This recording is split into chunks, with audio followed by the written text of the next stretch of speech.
책은 시간과 공간을 가로질러 다른 사람들의 영혼 속으로 들어갈 수 있는 금빛 대문입니다.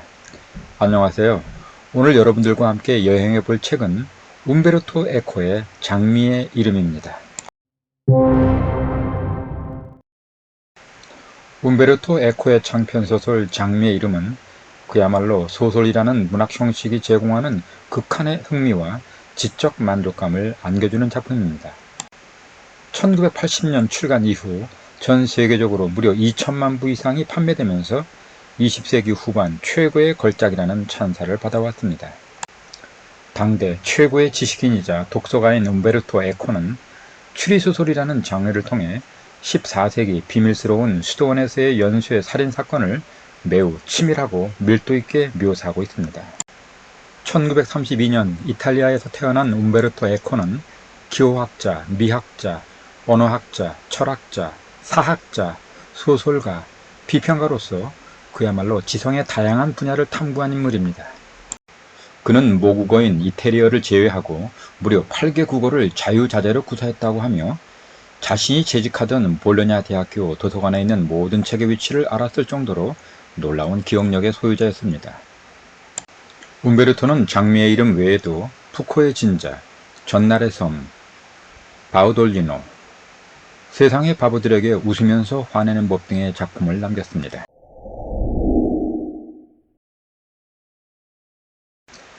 때는 1327년 11월 교황과 황제 사이의 세속권을 둘러싼 다툼, 교황과 프란체스코 수도회 사이의 청빈 논쟁 등이 격화되던 무렵 프란체스코 수도회 소속의 윌리엄과 그를 시중두는 아두소가 어느 수도원에서 겪은 7일간의 기록입니다.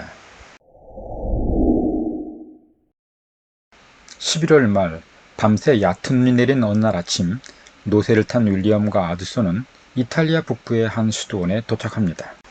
수도원에서 기거할 빵을 식력의 수도사인 레미지오로부터 안내받고 난 후 두 사람은 수도원장을 만나게 됩니다. 수도원장은 윌리엄의 통찰력과 2단 신문관으로서의 명성을 칭송하며 수도원 안에서 벌어진 의문의 살인사건에 대한 도움을 구합니다. 살인사건이란 아델모라는 이름의 채식 장애인이 본관 옆 벼랑에 떨어진 시체로 발견된 일이었습니다. 살인사건에 대한 상세한 상황 설명을 듣지 않고도 사건의 정황을 알아맞히는 윌리엄에게 수도원장은 다시 감탄하게 됩니다. 만일에 창문이 하나라도 열려 있었다면 원장께서는 그 수도사가 바로 거기에서 투신한 것으로 단정했을 테지요. 밖에서 언뜻 보았더니 불투명한 유리가 박힌 큼직한 창이더군요. 이런 종류의 창이 사람의 키높이에 나 있는 경우는 드물지요. 특히 이 정도 규모의 건물에서는 더욱 그렇습니다. 따라서 설사 창문이 열려 있었다고 하더라도 이 가련한 친구가 거기 창밖으로 몸을 내밀었다가 균형을 잃었을 수는 없는 거지요. 그렇다면 자살로 밖에는 설명이 되지를 않습니다. 이 경우에 자살한 시체를 성결된 묘지에다 매장했을 턱은 없고요. 그러나 원장께서 이 수도사를 예를 갖추어 장사 지내주신 걸 보면 창문은 열려있지 않았을 수밖에요.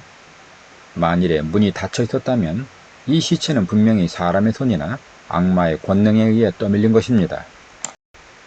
수도원장은 살인사건의 전모를 밝히기 위해 윌리엄 수도사에게 수사에 대한 전권을 주고 본관 장서관을 제외한 나머지 수도원 전역에 대한 통행권을 부여합니다. 수도원장을 만난 후 6시 과가 되자 윌리엄은 친분이 있던 우베르티노 수도사와 반갑게 제외합니다. 18년 만에 친구 윌리엄과 만난 우베르티노는 수도원을 떠도는 욕망과 허영의 분위기, 그리고 죽은 아델모와 그의 친구 사이에 떠돌던 소문을 들려줍니다. 그 후 윌리엄은 수도원 본초학자인 세베리노를 만나고 세베리노는 약초와 서적 이야기를 하던 중 아델모가 메난티오, 호르헤, 베렌가리오와 가깝게 지냈고 특히 베렌가리오와는 수련 수사 시절을 같이 지낸 동년배였음을 알려줍니다. 세베리노의 안내로 본관 문서 사자실을 둘러보던 중 윌리엄은 학승, 필서사, 주소사와 거짓 그리스도의 도래를 예언하는 호르헤라는 장님, 수도사를 만나게 됩니다. 둘째 날 새벽, 조과 성모가 시작되어 경건한 기도의식이 진행되던 수도원의 평화는 끔찍한 사건으로 깨지게 됩니다. 그리스어 아랍어 번역가인 베난티오 수도사가 돼지 피를 가득 채운 항아리에 거꾸로 박힌 채로 죽은 현장이 발견된 것입니다. 두 번째 살인사건이었습니다. 수도 원장은 얼른 그 몸서리치는 항아리 안에서 시체를 끌어내라고 명했다. 돼지치기 몇 명이 머뭇거리다 항아리로 접근하여 온몸에다 피를 묻히며 시체를 끌어냈다. 이전에 들은 대로 돼지 피는 뽑아낸 즉시 잘 저은 다음 기온이 찬데 내어놓았기에 엉기지 않은 채였지만 시체를 적시고 있는 피는 이미 엉기고 있었다. 피는 버블뿐만 아니라 얼굴에까지 엉겨 있어서 수도사의 얼굴을 알아볼 수 없었다. 불목하니 하나가 물 한 동이를 길어와 시체의 얼굴에다 끼얹었다. 다른 불목하니 하나는 걸레를 가져다 시체의 얼굴을 닦았다. 이윽고 우리 눈앞에 전날 오후 아델모의 서안 옆에서 우리와 이야기를 나누던 그리스 학자 살베메크 사람 베난티오의 얼굴이 드러났다.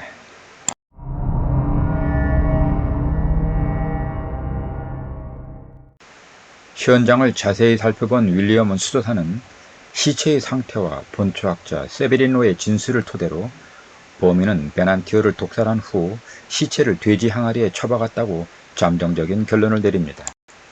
윌리엄 수도사는 자신의 이러한 추정을 확인하기 위해 수도원의 여러 수사들을 신문하게 되고 이때 수사학도인 베노 수사로부터 아리스토텔레스의 시약에 관련된 중요한 이야기를 듣게 됩니다. 시각장애인인 노수사 호르헤는 어느 날 웃음에 관한 아리스토텔레스의 시약 2권이 매우 중요하다는 베난티오의 견해에 대해 웃음은 인간을 죄악으로 이끄는 요소일 뿐이라고 말했다는 것입니다.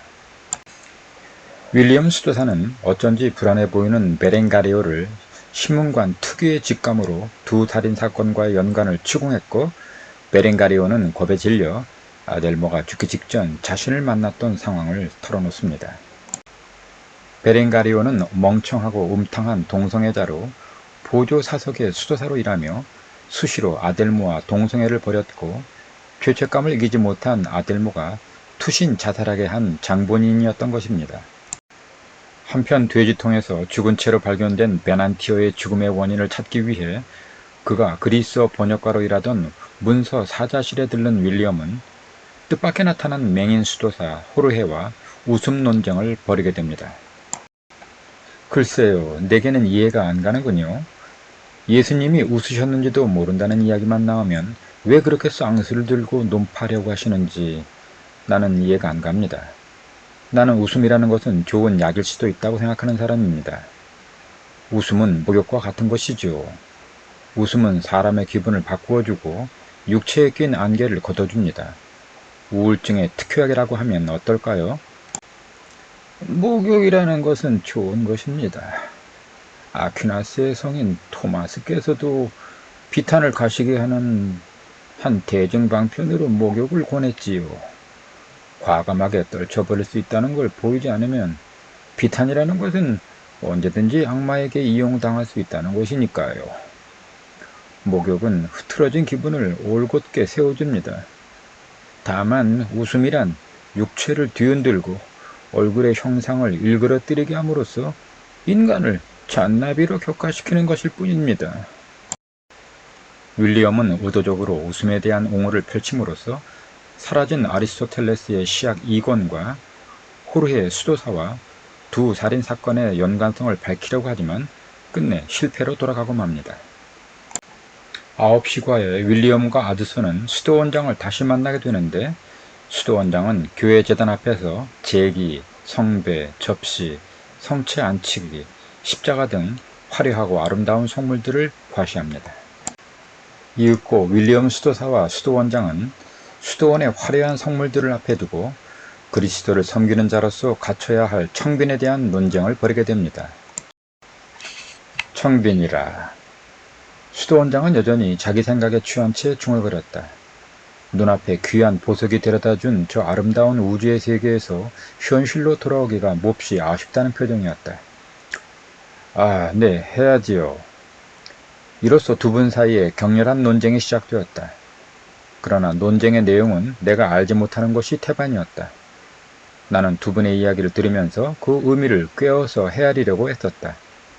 이 머리에서 쓴 바 있지만 두 분의 논쟁이란 이중의 반목, 즉 황제 대 교황, 교황 대 프란체스코 수도회 사이의 분쟁에 관한 것이다.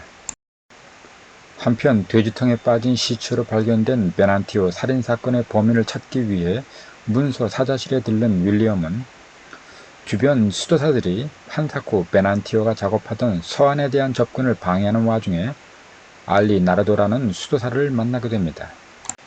수도원에서 가장 나이가 많은 이 노인은 젊은 날 어떤 일로 수도원에 앙심을 품고 있던 차에 윌리엄에게 수도원 장소관의 내력과 장소관으로 들어갈 수 있는 방법을 전하게 됩니다. 마침내 윌리엄과 아드소는 알리 나르도가 일러준 대로 교회 제단 바닥에 있는 납골 땅을 통해 본관으로 가는 지하 통로로 접어듭니다. 미로와도 같은 계단 통로를 통해 본관, 문자, 사서실, 레미지오의 서안에서 윌리엄은 양피지에 그리스어로 적힌 암호를 발견합니다.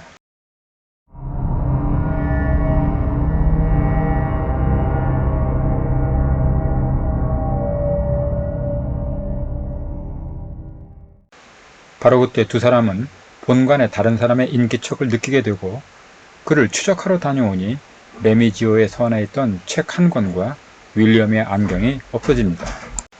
윌리엄과 아드소는 다시 문서 사자실을 통해 금단의 방인 장소관의 미궁으로 들어갑니다.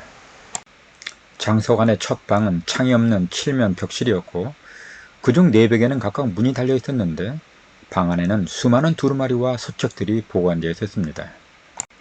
두 사람이 들른 방마다 기묘한 글귀가 쓰여 있는 두루마리 그림들이 있었고 아주 복잡한 미로로 얽힌 통로에서 길을 잃기도 했지만 윌리엄의 기지로 무사히 장소관을 빠져나올 수 있었습니다. 주방으로 내려온 우리는 벽난로를 통해 납골당 복도로 들어갔다. 맹세코 하는 말이지만 육탈이 된 해골의 표정이 그날따라 그렇게 다정한 친구의 미소 같을 수 없었다. 우리는 다시 교회를 지나고 교회 북문을 통해 밖으로 나온 다음 묘석에 앉아 숨을 돌렸다. 시원한 밤 공기는 그것만으로도 하늘이 베푼 방향이었다. 별빛이 장서관에서 보았던 환상의 공포를 말끔히 씻어주었다. 세상은 이렇게 아름다운데 미궁은 어떻게 그렇듯이 추악할 수 있습니까? 내가 혼잣말로 중얼거리자 사부님이 대답했다. 미궁을 마음대로 들락날락할 수 있다면 세상은 더 아름답게 보일 게다. 두 사람이 숙소로 돌아오자 뜻밖에도 밤새 두 사람의 행방을 찾고 있던 수도원장을 만나게 되고 수도원장은 베렌가리오 수도사의 실종을 알립니다.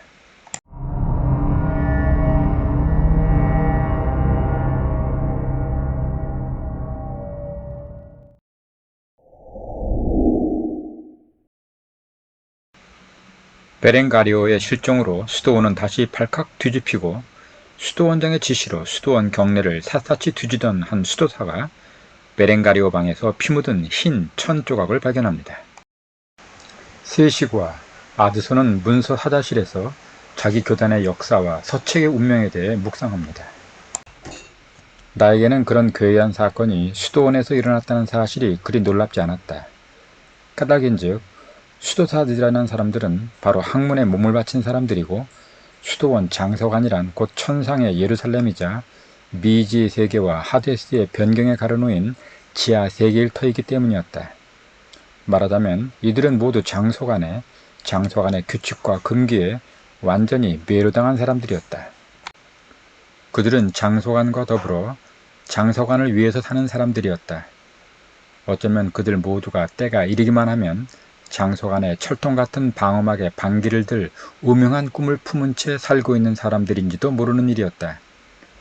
이런 사람들이 어째서 목숨을 걸고 자신의 지적 호기심을 채우려고 해서는 안 되며 이런 사람들이 어째서 자기네 장소간 비밀에 접근하는 자들을 죽여서는 안 된다는 말인가.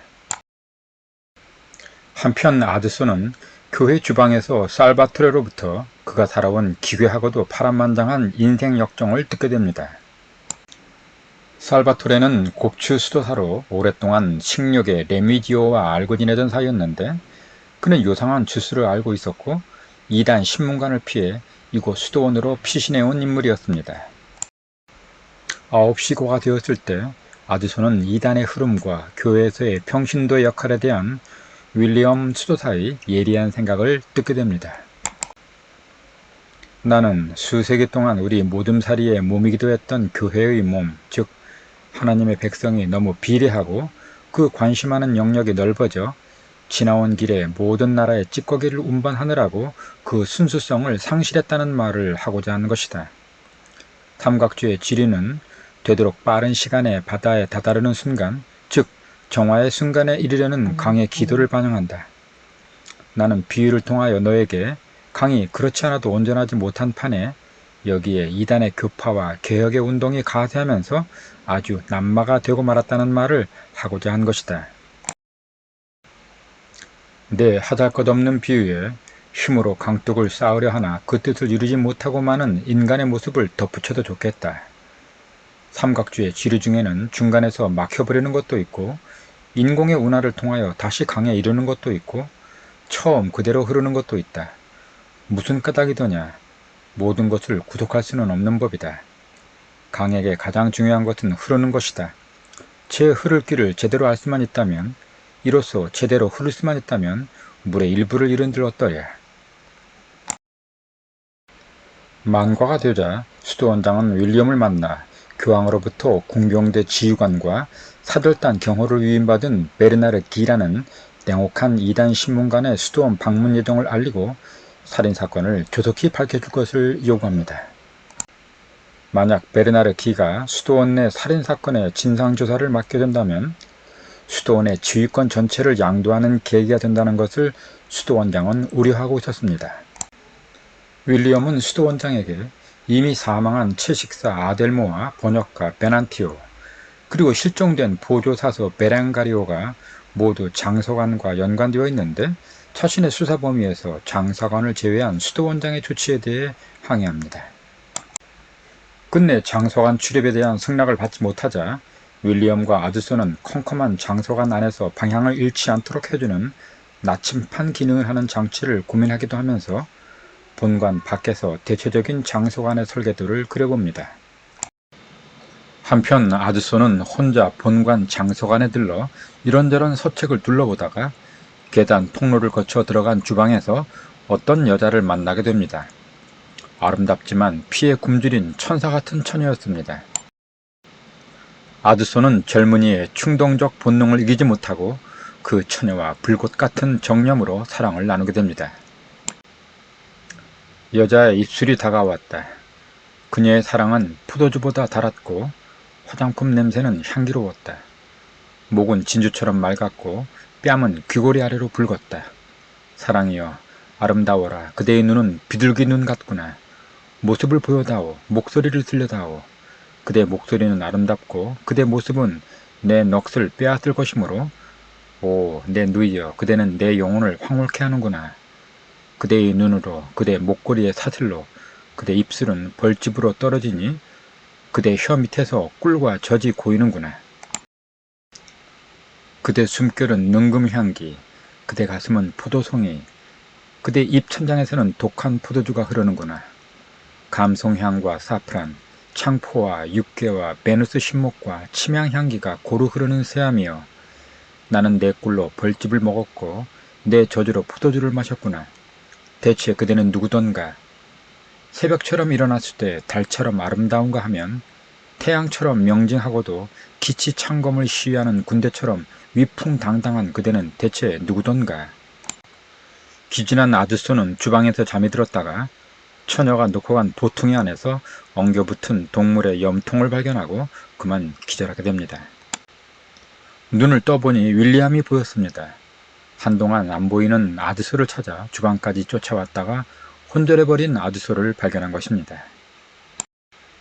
아드소는 참회의 마음으로 그날 밤에 있었던 모든 일을 하나도 숨기지 않고 윌리엄에게 고백합니다.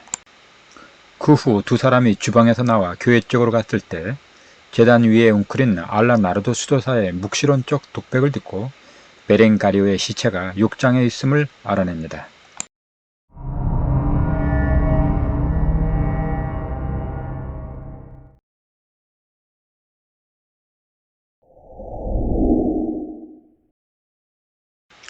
윌리엄 수도사와 본초학자 세베리노는 베랭가리오의 시신을 검사하다가 익사체에서는 보기 드물게 손가락 끝과 혀가 검게 변색되었음을 발견합니다. 세베리노는 오래전 어느 떠돌이 수도사가 맡기고 간 독약단지를 시약소에 보관했는데 어느 폭풍이 불던 날 그 독약단지가 사라졌다는 말을 했습니다. 세베리노의 시약소를 나서는 길목에서 윌리엄과 아드소는 곱 추도사 살바토레와 식력의 수사 레미지오를 만나게 되고 윌리엄은 둘이 과거 돌치노 일당에 속한 2단 경력이 있음을 비추며 어젯밤 주방에 있던 여자의 정체를 묻습니다. 돌치노는 과거 청빈을 앞세워 부자들과 고위 성직자들을 척살하다가 교황청으로부터 이단으로 몰려 처형당한 인물이었습니다. 그래서 만약 베르나르기를 필두로 하는 이단 신문관들에게 이 사실이 알려지면 돌치노의 잔당이라고 알려진 살바토레와 레미지오는 화형주에 달릴 것이 분명했기 때문입니다. 결국 레미지오는 베렌가리오가 밤마다 동성애를 즐기기 위해 본관 주변을 돌아다녔다는 사실과 곱추 수도사 살바토레가 마을 처녀들을 수도원 주방으로 이르는 비밀 통로로 유인하면 레미지오가 자신의 유혹을 채워왔으며 그 과정에서 주방 바닥에 죽은 채로 쓰러진 베난티오를 발견했다고 털어놓습니다. 한편 베렌가리오의 법의 속에서 윌리엄이 분실한 안경이 나왔고 이것은 윌리엄이 문서 사자실에서 탐문하던 중 서책과 안경을 가져간 인물이 베렌가리오였음을 밝혀주었습니다. 한편 아드소는 자신의 육체와 영혼에 화인 같은 흔적을 남긴 사랑의 고통으로 괴로운 나날들을 보냅니다. 할 일 없는 일이었다. 그래, 나는 그 여자를 생각했다. 내 육신은 다행스럽게도 여자와의 만남이 나에게 안겨주던 그 죄 많고 덧없는 쾌락을 잊은 다음이었다. 그러나 내 영혼은 그 여자의 얼굴을 잊지 못했다. 아, 내 영혼은 그 추억을 더러운 것으로 승인하려 하지 않았다. 더러운 것으로 승인하기는커녕 내 가슴은 창조의 광영을 입은 지복의 얼굴 앞에서 그렇듯이 쿵쾅거리기까지 했으니 이를 어쩔꼬. 한편 윌리엄은 죽은 베난티오의 양피지 암호를 해독하게 되지만 그 내용이 무엇을 뜻하는지 확신할 수는 없었습니다. 하지만 베난티오가 장서관에서 어떤 책의 내용을 옮겨 적은 것이라는 합리적인 추론을 하게 됩니다. 6시과 아드소는 송로버섯을 따라 나갔다가 수도원으로 들어오는 황제 측 사절인 프란체스코회 대표들을 목격합니다. 여기서 잠깐 소설의 내용이 펼쳐진 유럽에서 교황권과 황제권이 첨예하게 대립하고 있던 상황을 간략히 소설해 보겠습니다. 14세기 초 교황 클레멘스 5세가 신성 로마 제국의 압력으로 교황청을 로마에서 프랑스 남부 아비뇽으로 옮기게 됩니다. 이른바 아비뇽 뉴스라고 불리는 사건입니다. 혼란에 빠진 로마에서는 선제후 5명이 루트비 4세를 황제로 선출하고 선제후 2명은 미남왕 프리드리를 각각 황제로 선출합니다. 그 후 루트비 4세는 미남왕 프리드리를 누르고 명실상부한 신성로마 제국의 황제가 됩니다. 이 사태를 지켜본 아비뇽의 교황 요한 22세는 루트비 4세를 파문했고 루트비 4세는 교황을 배교자라고 부르면서 두 세력 간의 긴장이 고조됩니다. 한편 체사나 미켈레가 이끄는 프란체스코 수도회는 청빈 논쟁 끝에 그리스도와 사도들은 물질에 대한 소유권이 아닌 사용권만 있다고 선언함으로써 세속권 공화를 노리고 있던 교황의 심기를 건드리게 됩니다. 교황은 프란체스코 수도회를 이단으로 몰아세우고 이에 교황과 대립각을 세우고 있던 황제 루트비 4세는 프란체스코 수도회를 지원하고 나서게 됩니다. 이제 다시 소설로 돌아와서 이런 시대적 배경에서 소설 속 수도 원장은 황제파와 교황파의 반목을 중재하려는 의도로 두 사절단을 수도원으로 초청했던 것입니다. 황제 측 사절단인 프란체스코 대표 일행을 맞이한 수도원에서는 윌리엄 수도사, 프란체스코 수도회의 엄격주의자 우베르티노, 사절단 대표인 체세나 사람 미켈레 등이 이런저런 담소를 나누게 됩니다. 얼마 후 아비뇽에서 교황청 사절단이 수도원에 도착하고 두 사절단은 서로 마주하게 됩니다. 교황청 사절단 우두머리인 델 보체토 추기경은 거들먹거리는 태도를 일관했고 이단 신문관으로 온 베르나르 기를 처음 본 아드소는 이렇게 그의 인상을 피력합니다. 베르나르 기는 70대의 도미니크회 수도사로 키가 크고 깡 말랐으되 허리가 곧은 사람이었다. 나는 무표정해 보이면서도 상대의 마음을 꿰뚫어버리는 듯한 그의 잿빛 눈동자에 기가 꺾이고 말았다. 이따금씩 기이한 섬광을 내는 눈, 자기의 생각과 격정을 투사하기도 하고 때로는 가려버리기도 하는 참으로 기이한 눈이었다. 베르나르 기는 이미 수도원장으로부터 수도원의 연쇄살인 사건을 보고받았고 그는 수도사들이 아닌 수도원 내 불목하니 또는 농부들에게 위협적인 태도로 신문하며 조사를 하고 있었습니다. 총과 이후 윌리엄과 아드소는 다시 장소간 미궁으로 들어가 이곳저곳을 둘러보다가 마침내 아프리카의 끝이라는 마지막 방에 이르지만 암호를 풀지 못해 방 안으로 들어가지는 못합니다. 두 사람이 장서관을 나오자 곱추 수도사 살바토레가 다시 주방에서 마을 처녀를 들이는 현장을 베르나르 기의 경호병들이 발견했고 아드소가 자세히 보니 여자는 아드소와 사랑을 나눈 바로 그 처녀였습니다. 베르나르 기는 살바토레와 처녀를 감옥에 가두면서 수도원 살인사건의 실마리를 잡았다고 생각합니다. 그리고 오직 먹을 것을 구하러 수도원에 들어온 처녀를 마녀로 낙인 찍습니다.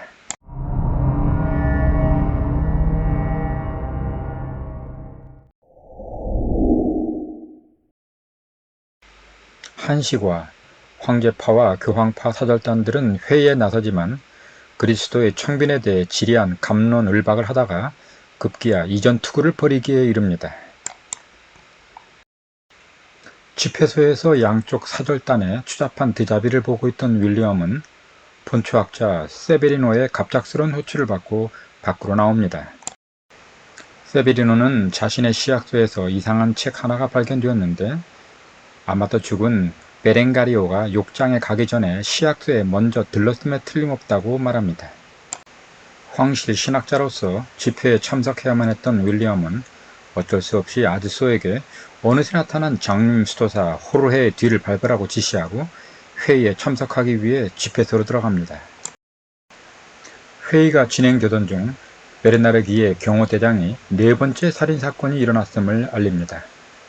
불안한 예감대로 세베리노가 시약소 안에서 무언가로 머리를 맞고 피투성이가 된 채 쓰러져 있었습니다.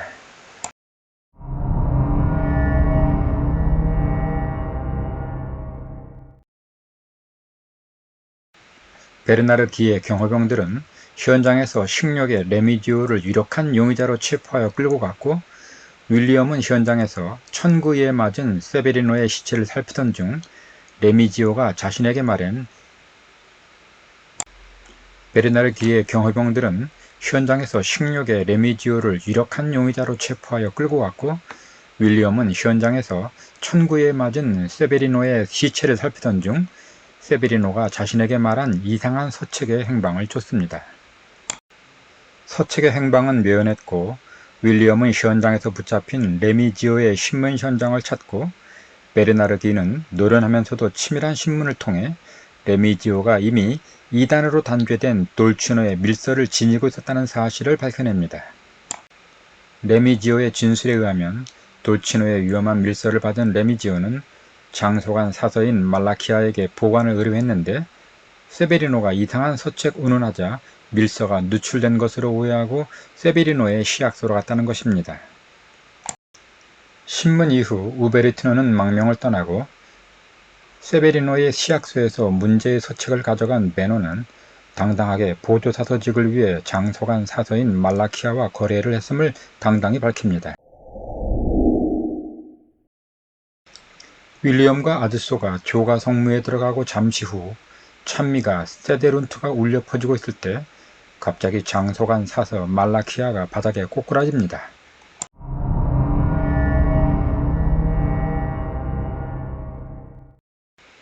누군가가 흐느끼는 소리가 들려왔다. 호르헤 수도사였다. 그는 어느 수도사의 부액을 받으며 기도할 때 쓰이는 무릎바지에 꿇어앉아서 어깨를 들먹거리고 있었다. 그 수도사가 말라키아가 숨을 거둔 사실을 일러주었던 모양이었다. 언제면 끝이 날꼬. 오 주님, 저희를 용서하소서. 호르헤의 말은 토막토막 끊어지고 있었다. 사부님은 한동안 시체를 응시했다. 그러다 시체의 손목을 끌어 등잔 가까이 가져갔다. 오른손 손가락 3개가 까맣게 변색해 있었다. 수도사들의 죽음이 이어지는 가운데 윌리엄은 장소간 사서의 계보를 더듬다가 수수께끼의 서책에 대한 새로운 사실을 알게 됩니다. 그뿐 아니라 장소간 비밀의 방인 아프리카의 끝으로 들어가는 비밀을 마침내 알아내게 됩니다. 아프리카의 끝이라는 이름의 비밀의 방에 들어갈 단서를 잡은 윌리엄과 아드소는 다시 장소간으로 잠입합니다. 그런데 그 방에는 이미 장님 수도사 호르헤가 와 있었습니다. 그도 윌리엄이 그곳으로 올 것을 알고 있었던 것입니다. 드디어 윌리엄의 정교한 추리와 호르헤의 인정을 통해 연쇄 살인사건의 전모가 드러나기 시작합니다. 호르헤는 웃음에 대한 내용이 들어있던 아리스토텔레스의 시약 2권의 페이지 한 퀴에 세베리노의 시약에서 훔친 치명적인 독을 묻혀놓고 그 책을 손가락으로 넘기는 사람들을 죽여왔던 것입니다. 동성애에 대한 죄책감으로 자살한 아델모와 말라키아에 의해 천구위로 타살당한 세베리노를 제외하고 베난티오, 베렌가리오, 말라키아 모두 이 책에 묻어있던 독을 손가락으로 만진 후 페이지를 넘기기 위해 침을 묻히는 순간 사망에 이르게 된 것입니다. 수도원장 또한 장소간으로 올라오는 비밀 통로로 들어왔다가 출입구를 여닫는 장치의 밧줄을 호르헤가 끊음으로써 죽음을 맞게 됩니다. 모든 것이 백일하에 드러나자 호르헤는 선선히 아리스토텔레스의 시약 2권을 윌리엄에게 건네줍니다. 윌리엄은 손에 장갑을 끼고 책의 내용을 살펴봅니다.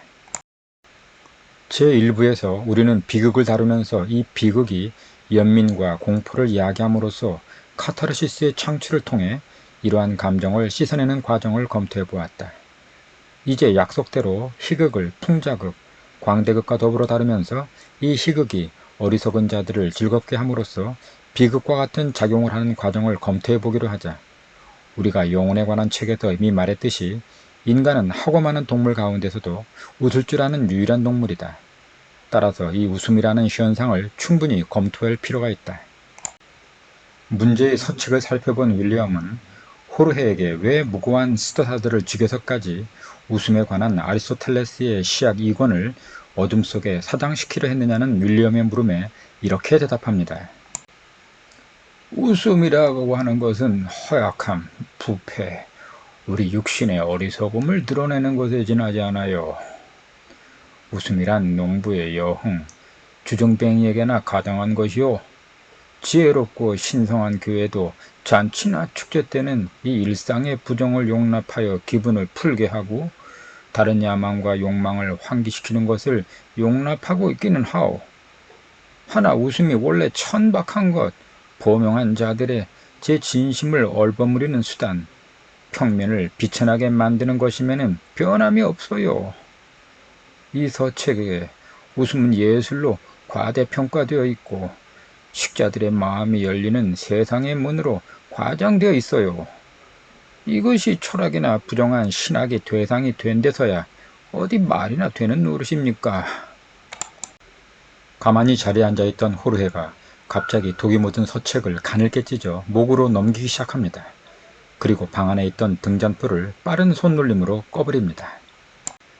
칠흑처럼 깜깜해진 방에 갇힌 채로 호르헤가 비밀의 문을 닫으면 윌리엄과 아드소는 꼼짝없이 죽을 수밖에 없으므로 두 사람은 필사적으로 뛰어 방을 나옵니다. 그러자 호르헤는 아드소가 들고 있던 등잔을 빼앗아 공중으로 던집니다. 불똥이 사방으로 튀고 기름이 엎질러지면서 불길은 장소간의 양피지와 서책들을 태우며 순식간에 장소간은 화마에 휩싸이고 맙니다. 아리스토텔레스의 시약 2권과 함께 그 아름답던 교회가 잿더미로 변해가는 것을 바라보는 수도사들의 입에서 회한과 신음과 비명이 터져나왔다. 그러나 그 소리는 천장이 무너지는 바람에 얼굴을 그을리거나 팔다리를 부러뜨리거나 그 밑에 깔린 사람들의 비명과 절규에 비하면 아무것도 아니었다. 아드소, 선지자를 더럽게 여겨라. 그리고 진리를 위해서 죽을 수 있는 자를 경계하여라. 진리를 위해 죽을 수 있는 자는 대체로 많은 사람을 저와 함께 죽게 하거나 때로는 저보다 먼저, 때로는 저 대신 죽게 하는 법이로다. 호르헤가 능히 악마의 대리자 노릇을 할 수 있었던 것은 저 나름의 진리를 지나치게 사랑한 나머지 허위로 여겨지는 것과 몸바쳐 싸울 각오가 되어 있었기 때문이다. 호르헤가 아리스토텔레스의 서책을 두려워한 것은 이 책이 능히 모든 진리의 얼굴을 일그러뜨리는 방법을 가르침으로써 우리를 망령의 노예가 되지 않게 해줄 수 있어 보였기 때문이다. 인류를 사랑하는 사람의 할 일은 사람들로 하여금 진리를 비웃게 하고 진리로 하여금 웃게 하는 것일 듯 하구나. 진리에 대한 지나친 집착에서 우리 자신을 해방시키는 일, 이것이야말로 우리가 좇아야 할 궁극적인 진리가 아니겠느냐. 지난날의 장미는 이제 그 이름뿐, 우리에게 남은 것은 그 덧없는 이름뿐.